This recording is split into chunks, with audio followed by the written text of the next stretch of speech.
مبرز أحكامه والمروج للإيمان والمدمر لأهل الكفر والفسوق والعصيان ثم الصلاة والسلام على زوجته التي نزل في تزويجها القرآن حيث قال سبحانه وتعالى مرج البحرين يلتقيان ثم الصلاة والسلام على اللؤلؤ والمرجان بالخصوص على إمامين وهمامين والسعيدين والشريفين واسمهما الحسنان ثم الصلاة والسلام على باقي الأئمة الذين هم أمناء الرحمن بالخصوص على سيدنا مولانا صاحب العصر والزمان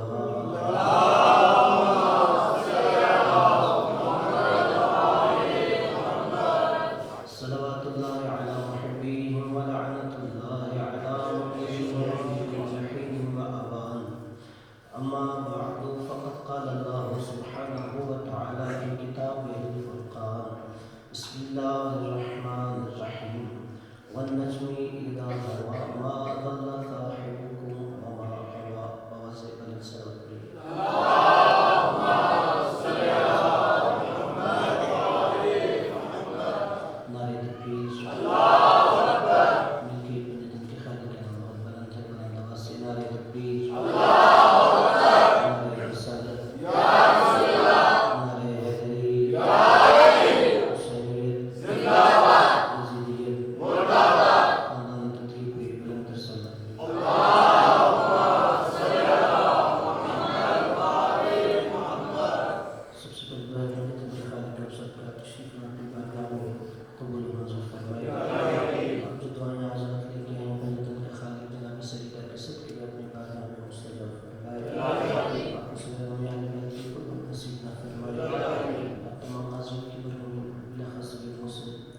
نقوی صاحب کے والد مرحوم کے خاندان کے جتنے مرحوم کے درجات پر فرمائے ان کی حوائج شرعیہ پورا فرمائے حجت دورہ امام زمان رسول میں تاجر فرمائے ان کی عمل انصار میں محشور فرمائے ان کی قدم میں شہادت نصیب فرمائے اپنے دعائیں قبولیت کے لیے بہتر سبب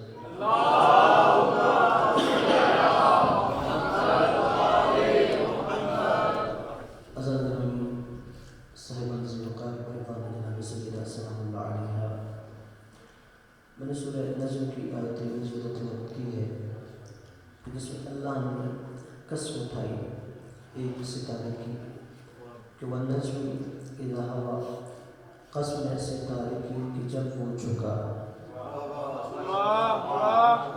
ما ضل صاحبکم وما غوى تمہارا یہ ساتھی نہ بہکا ہے نہ بھٹکا ہے. جب بھی کوئی آیت قرآن میں نازل ہوتی ہے وہ اپنا کوئی پس منظر رکھتی ہے اور اس آیت کا پس منظر یہ ہے کہ لوگ رسول خدا کی بارگاہ میں آئے اور کہا ہم آپ کی بیٹی فاطمہ کے لیے پیغام حق دیتے ہیں. جیسے ہی لوگوں نے پیغام حق دیا تو رسول خدا نے فرمایا کہ فاطمہ کے لیے داماد منتخب کرنا میرے اختیار میں نہیں ہے.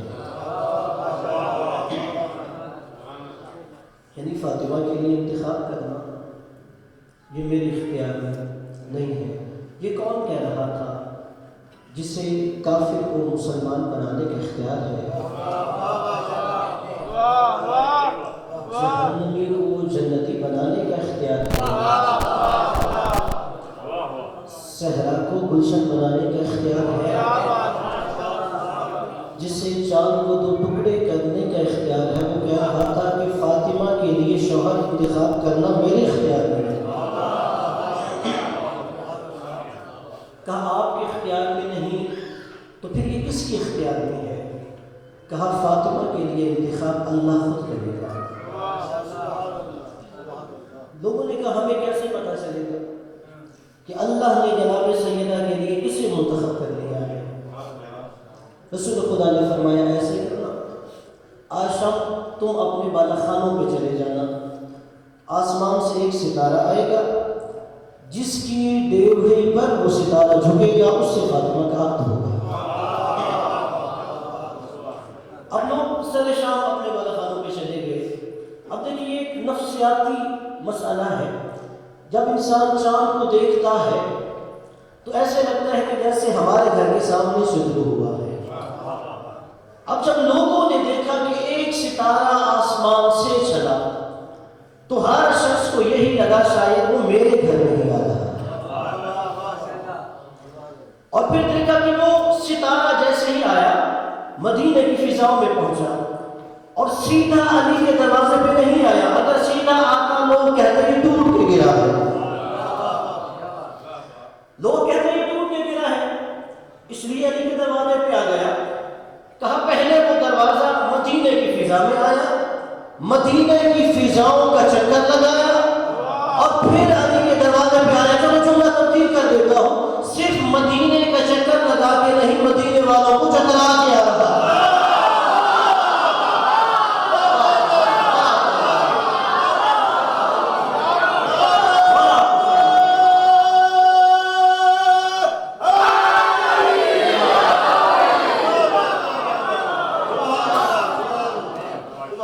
وہ سارے مدینے والوں کو چکرا کے علی کی ڈیوٹی پہ جھک رہا تھا اور جھک کے اٹھا. اور جب جھک کے اٹھا آسمان کی طرف گیا تو میرا دل کہتا ہے، وہ کہہ رہا ہوگا کہ آسمان کے ستاروں کون ہے تم میں مجھ جیسا؟ میں نے علی کی ڈیوٹی کا گوشہ لیا. کون ہے تم میں مجھ جیسا؟ کون ہے تم میں مجھ جیسا؟ میں نے علی کی ڈیوٹی کا گوشہ لیا. جب لوگ یہ سنتے ہیں ہم سے، وہ کہتے ہیں جانتے ہو ستارہ کتنا بڑا ہوتا ہے جو تم نے علی کے دروازے کو جھکا دیا ہے؟ جانتے ہو ستارہ کتنا بڑا ہوتا ہے؟ ایک ستارے کے اندر سینکڑوں دنیایں جن میں ہم رہتے ہیں وہ سما جاتی ہیں، اور تم نے وہ ستارہ علی کے دروازے کو جھکا دیا. ہم نے کہا ہمیں یہ بتاؤ کہ جبرائیل کا قد کیا ہے؟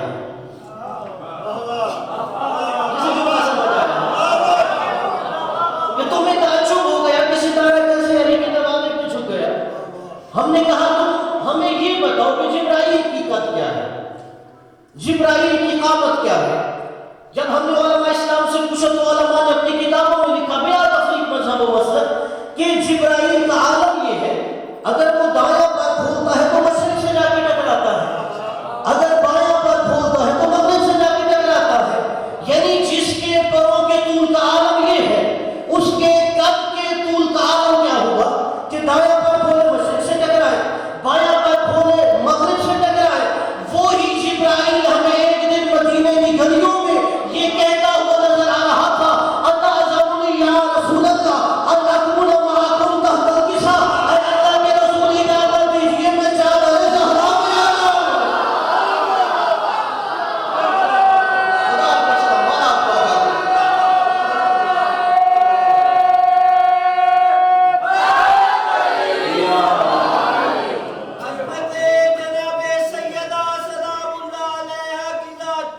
خدا کا سلام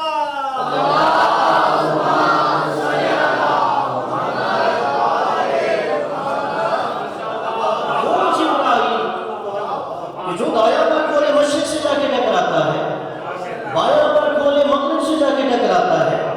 وہ مدینے میں یہ کہہ رہا تھا مجھے اجازت دیجیے میں چادر زہرا میں آ جاؤں. اگر جبرائیل چادر زہرا میں آ جائے تو تعجب نہیں، اگر ستارہ آ جائے تو تعجب کیسا؟ اور شاید یہ دونوں واقعات ہمیں سمجھا رہے تھے کہ اگر ان کے دروازے پہ آنا ہو تو بڑے سے بڑا بھی چھوٹا ہو جاتا ہے. یہ دروازہ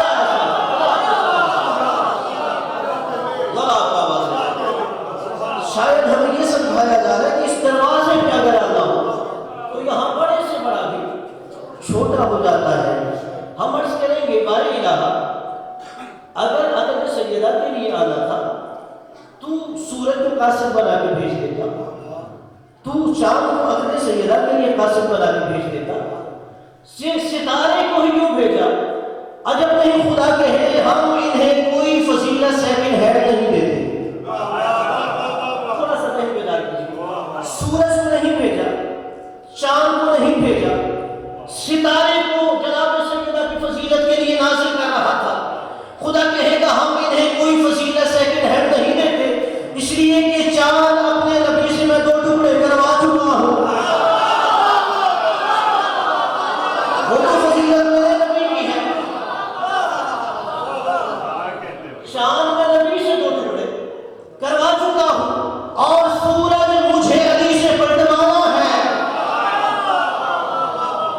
سورج میرے علی سے بڑھوانا ہے، اس لیے میں نے کہا اگر چاند محمد کا معجزہ ہے، سورج علی کا معجزہ ہے، تو ستارہ زہرا کا معجزہ ہے۔ سلامت رہے، خدا آپ کو آباد رکھے۔ اور اگر کبھی کبھی قرآن کو ایک اور زاویے سے پڑھا جائے، یعنی دل میں معرفت اہل بیت رکھتے ہوئے ایک اور زاویے سے پڑھا جائے، تو ایسے لگتا ہے جیسے قرآن تمہید اہل بیت کے لیے ہمیں کوئی تمہید دے رہا ہے۔ تو قرآن ہمیں فضائل اہل بیت سمجھانے کے لیے کوئی تمہید دے رہا ہے۔ اب دیکھیے قرآن میں صرف بیان شریعت تو نہیں، بیان عبادت تو نہیں، کہا جاتا ہے کہ یہ قرآن ہمارے نبی کی تصدیق بھی کرتا ہے۔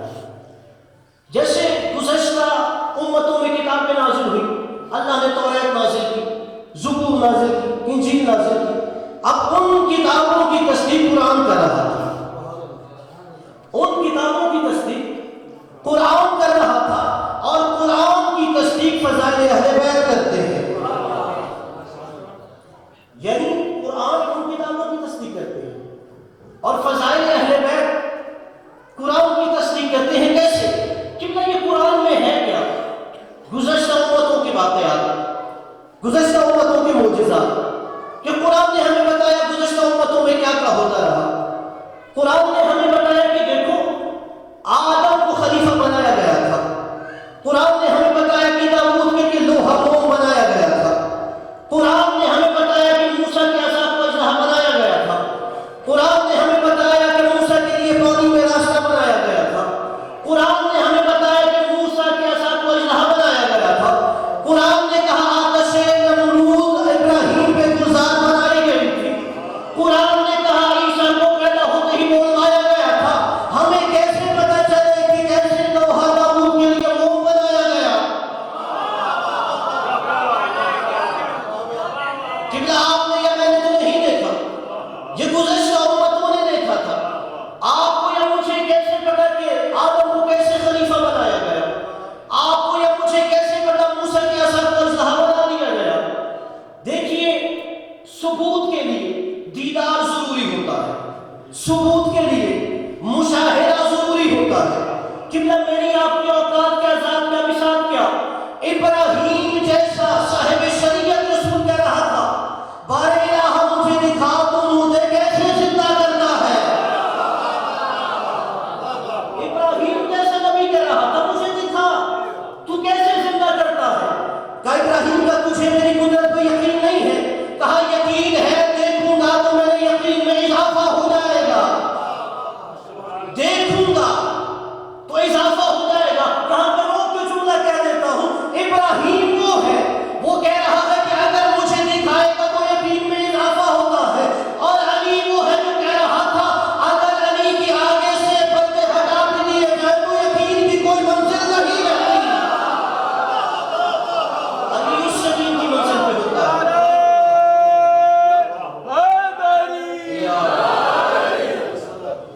اب ثبوت کے لیے دیدار ضروری ہوتا ہے، مشاہدہ ہونا چاہیے۔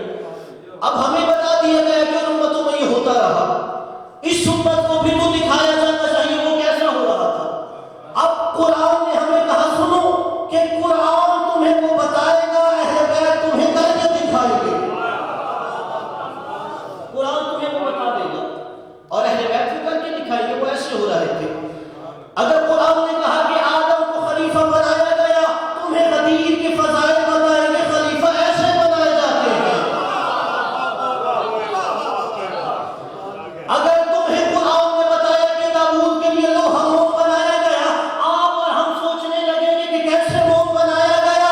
علی نے پتھر پہ علم گاڑ کے بتایا ایسے بنایا گیا۔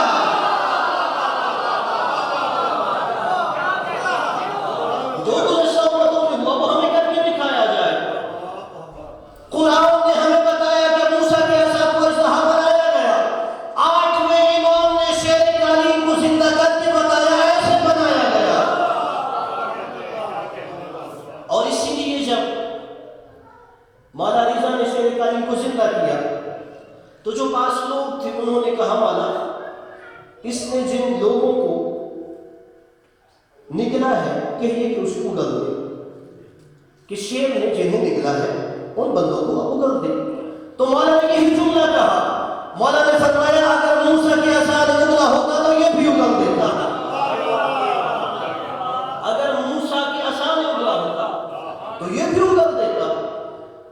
اور پھر یہ بتایا جاتا ہے کہ ابراہیم پہ آتش نمرود کو گلزار بنایا گیا۔ ہمیں کیسے پتہ چلے کہ ابراہیم پہ آتش نمرود کو گلزار بنایا گیا؟ خاندان اہل بیت کا ہی ایک فرد، امامت و ولایت کا تاجدار، انہی کے نور کی ایک کرن مدینے میں تشریف فرما تھی۔ کچھ لوگ سامنے بیٹھے ہوئے دعوے محبت کر رہے تھے کہ مولا آپ سے بڑی ہمیں محبت ہے۔ مولا نے کہا اگر محبت ہے تو جاؤ اس تنور میں چھلانگ لگا دو۔ اگر محبت ہے تو جاؤ اس تنور میں چھلانگ لگا دو۔ عجب نہیں، انہوں نے کہا مولا آپ سے بچنے کے لیے ہی تو محبت ہے۔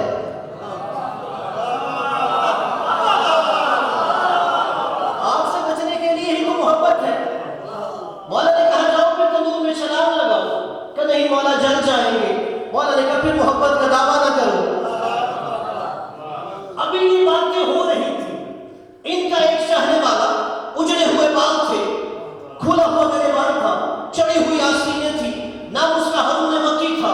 جیسے ہی مولا کے پاس داخل ہوا، مولا کو سلام کیا۔ مولا نے سلام کا جواب دینے کے بعد کہا ہارون مکی جاؤ اس تنور میں چھلانگ لگا دو۔ ہارون مکی ایسے کود گیا جیسے ابراہیم آتش نمرود میں کودا۔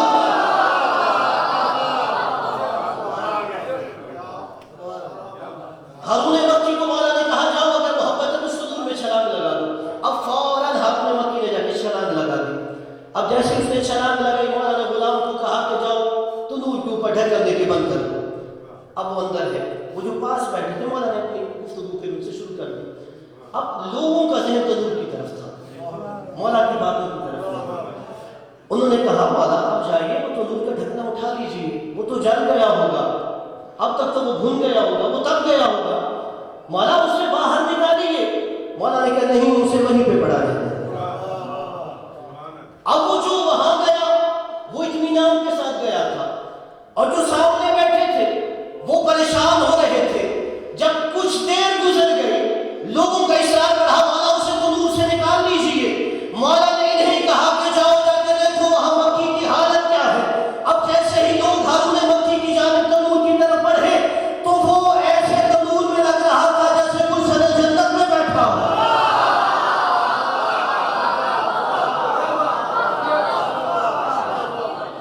وہ ایسے لگ رہا تھا جیسے گلشن جنت میں بیٹھا ہو۔ مولا نے کہا ہارون مکی باہر آ جا۔ قبلہ مقید کر کے جملہ یہ کہنے لگا ہوں اس آیت کی روح سے جو مقام ابراہیم کا تھا کہ اس پر آتش نمرود گلزار بن گئی، وہی مقام ان کی حقیقی چاہنے والے کا ہے، اس پہ بھی آگ گلزار بن گئی۔ پھر کہہ رہا ہوں کہ مقید کر کے جملہ دے اس روایت کی روح سے کہ جو مقام اس کا تھا کہ اگر ابراہیم پر آگ گلزار بن گئی تو ان کے چاہنے والے پہ بھی آگ گلزار بن گئی۔ میں کہوں گا ہونا بھی چاہیے، یہ دونوں پہ آگ گلزار ہونی چاہیے، اس لیے کہ ابراہیم کو قرآن شیعہ کہتا ہے، ہارون مکی کو امام شیعہ کہتا ہے۔ علی شہنشاہ، حسین بادشاہ، علی شہنشاہ، حسین بادشاہ، خدا کے ساتھ دل بولا، علی بولا، علی بولا، حبیب علی فلک بولا، علی بولا، علی بولا۔ رسد کی مکمل صحت و تندرستی کے لیے بآواز بلند صلوات۔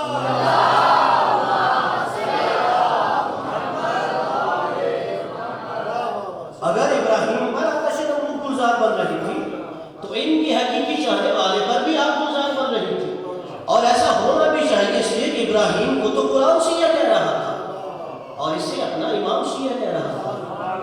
اور پھر ہمیں قرآن نے بتایا کہ عیسیٰ پیدا ہوتے ہی بول رہے تھے۔ ابھی 3 دن کے عیسیٰ تھے تو وہ گہوارے میں کلام کر رہے تھے۔ ہمیں کیسے پتہ چلا کہ عیسیٰ دنیا میں آتے ہی بول رہے تھے؟ 13 رجب کو علی نے نبی کے ہاتھوں پہ کلام کر کے بتایا ایسا بول رہا تھا، ایسے بول رہے تھے۔ اور پھر آگے جملہ ہے، علماء نے مولا علی کی سیرت میں یہ لکھا کہ جب آئے تو نبی نے فرمایا علی آج کچھ سناؤ۔ عیسیٰ تو صرف آتے اپنی ماں کی عصمت و طہارت کی گواہی دے رہے تھے اور اپنی ابدیت کی، کہا یا علی مجھے کچھ سناؤ. کہا یا رسول اللہ توریت سناؤ, زبور سناؤ, انجیل سناؤ, قرآن سناؤ. اب علماء کہتے ہیں کہ مولا نے سنایا قرآن سے, جہاں سے سورہ مومنون شروع ہوتا ہے 18واں پارہ, مولا نے وہاں سے تلاوت کی. توریت زبور انجیل سے کیا سنایا وہ روایات میں نہیں بیان کیا گیا. کہا رسول نے فرمایا علی تو نے توریت موسیٰ سے بہتر پڑھی ہے.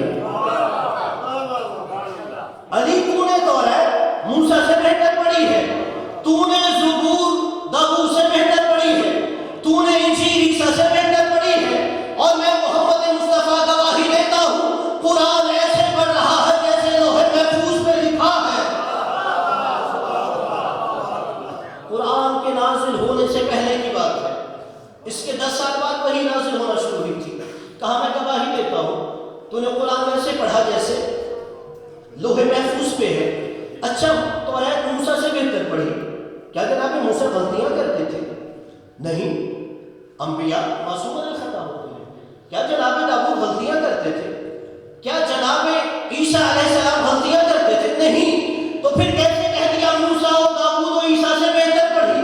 عجب نہیں, شاید یہی نبی سمجھا رہے تھے کہ علم اور علی میں فرق ہے, کہ توریت کلام اللہ ہے اور موسیٰ کلیم اللہ ہے, انجیل کلام اللہ ہے اور عیسیٰ روح اللہ ہے.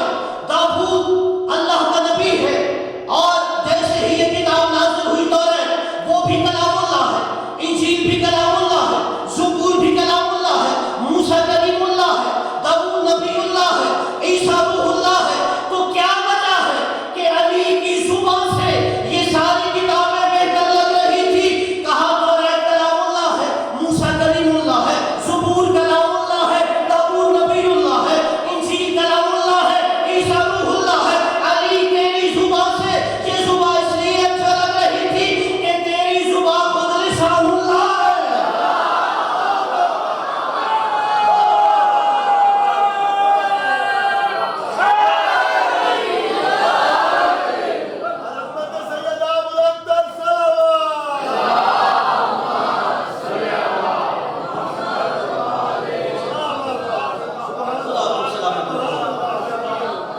اس لیے کہ علی کی زبان خود لسان اللہ تھی.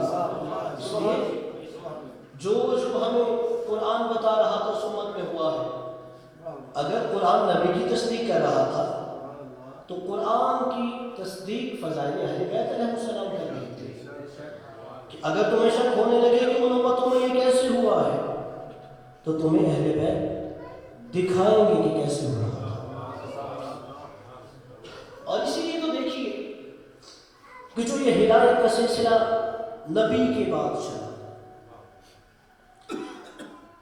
جو نبوت و امامت کو ملا رہی تھی بی بی جناب سیدہ سلام اللہ علیہ,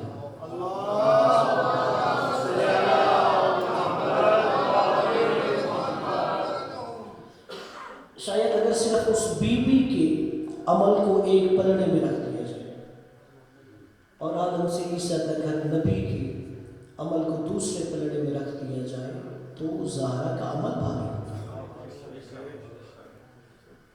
اور ہونا بھی چاہیے, اس لیے کہ علی کے علاوہ اس کی برابری کوئی نہیں کر سکتا, اور علی کی ایک ضربہ ثقلین کی عبادت سے افضل ہوتی ہے. ایک ضربہ ثقلین کی عبادت سے افضل ہوتی ہے. اور اس بی بی نے ساری زندگی نبی کے بعد جو چند دن زندہ رہے یا تو امامت و ولایت کا پرچار کیا ہے یا اہل بیت کی مظلومیت کا پرچار کیا ہے. جو سب سے پہلے مولا علی کی امامت کا گھر گھر جا کے بی بی پیغام دے رہی تھی, وہ یہی بنت پیغمبر تھی.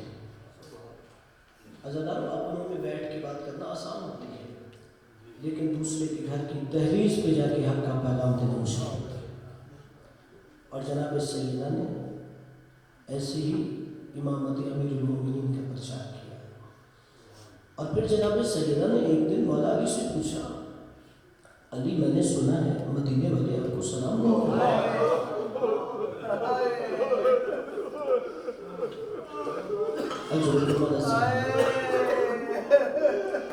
علی میں نے سنا ہے مدینے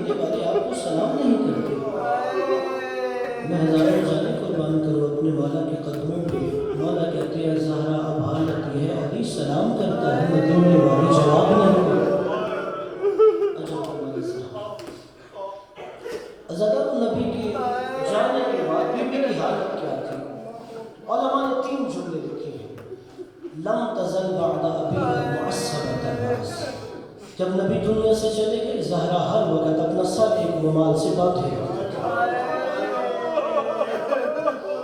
منحدت الرکن 18 سالوں تھی کمر جھک گئی. محمرۃ العین زہرا کی رونے کی وجہ سے ایک آنکھ ہر وقت سرخ رہتی تھی. اگر کوئی بھی دنیا سے چلا جائے امیر ہو غریب ہو شہر میں ہو دیہات میں ہو لوگ تعزیت کے لیے آتے ہیں. عزادار یہ نبیوں کے سردار کی بیٹی ہے اسے بھی تو انتظار ہوگا کوئی میرے بابا کی تعزیت کے لیے زہرا کے گھر آئے گا.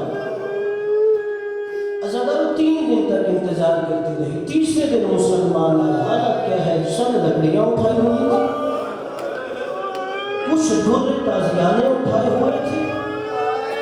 نبی کے ایک صحابی کہتا ہے کہ میں نے اپنے گھر سے دیکھا کہ زہرا کے گھر سے کچھ دھواں اٹھ رہا ہے. میں نے سوچا کہ نبی کی شریعت کا حکم یہ ہے کہ اگر کہیں کوئی دنیا سے رخصت ہو جائے تو 3 دن تک اس کے گھر میں کھانا نہیں پکنا چاہیے. شاید زہرا کے گھر میں کھانا پکانے کی وجہ سے دھواں اٹھ رہا ہے. کہتا ہے میں تیز قدم اٹھاتے ہوئے آیا میں دیکھ کے حیران رہ گیا. زہرا کا دروازہ چل رہا تھا اور زہرا دروازے کے پیچھے اپنے بابا کو سدائے دے رہی تھی. خدا اپنی آنکھوں پہ رحم کرے. زہرا کے گھر کا دروازہ چل رہا تھا.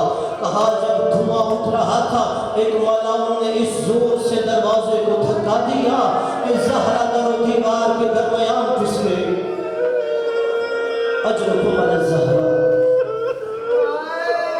عزیزانو دنیا میں زہرا سلام اللہ علیہ کی گواہوں کو جھٹلا دیا گیا تھا. ایت اللہ صحابی نے جملے لکھی ہیں قیامت کے دن زہرا کی مظلومیت کی 3 گواہی دیں گے. ثلاثۃ لیس لہا کفاء. 3 چیزیں قیامت کے دن زہرا کی مظلومیت کی گواہی دیں گے. کہا پہلا گواہ الباب وہ جلتا ہوا دروازہ جو زہرا پہ گرایا گیا. عزیزانو دوسرا گواہ الجدار وہ دیوار جس کا زہرا سہارا لے رہی تھی. الدماء تیسرا وہ گواہ ہے کہ جو خون ناحق زہرا کا بہایا گیا. اجرکم علی الزہرا ولا کی آہوں پہ رحم کرے. 2 جملے اور مسائل کو سن لیجیے کوشش کیجیے ہر آنکھ کا وضو ہو جائے. عزیزانو کسی بھی مظلوم کی مجلس زہرا پرسہ لینے آتی ہے. اگر حسین کا غم ہو زہرا پرسہ لینے آتی ہے. اگر سجاد کا غم ہو زہرا پرسہ لینے آتی ہے. علی کے مصائب ہو زہرا پرسہ لینے آتی ہے. عزیزانو اگر آج زہرا کا غم منا رہے ہو تو علی سے لے کے مہدی تک ہر بیٹا اپنی ماں کا پرسہ لینے آیا ہو. اجرکم علی الزہرا. عزیزانو آخری صرف روایت سن. عزیزانو یہ روایت میں اکثر علماء خطبہ سے سنتا تھا لیکن میں یقین نہیں کرتا تھا کہ نبی کی بیٹی پہ اتنا ظلم ہو سکتا ہے. پھر میں نے یہ روایت آغا خوئی کے استاد محمد حسین اصفہانی کی کتاب میں پڑھی. اس کے بعد مجھے یقین ہوا اور اس کے بعد میں یہ روایت پڑھتا ہوں. عزیزانو وہ روایت کیا ہے کہ جب نبی کی بیٹی کا گھر جلایا گیا اور علی کے گلے میں رسی ڈالی گئی. عزیزانو جیسے ہی زہرا کو ہوش آیا پہلا سوال زہرا نے یہ کیا اینا ابن عمی میرا ابن عمی ابو الحسن کہاں ہے. فضا نے کہا اس کے گلے میں رسی ڈالی گئی. عزیزانو زہرا اپنا غم بھول گئی تیزی سے علی کے جانب بڑھی. مولا علی کے کمر بند میں ہاتھ ڈالا اور کہا ظالموں کے علی کو چھوڑ دو. عزیزانو تنفذ ملاؤں کے ہاتھ میں تازیانہ تھا. اس نے زہرا کے ہاتھ میں تازیانہ مارا. عزیزانو زہرا کا ہاتھ چھوٹ گیا. عزیزانو ہاتھ کا چھوٹنا تھا. زہرا نے دوسرا ہاتھ علی کے کمر بند کی جانب بڑھایا. ایت اللہ محمد حسین صحابی کہتا ہے کہ دوسرے ملاؤں نے ایک ظلم کیا. قد جاوز الحد بیت الخط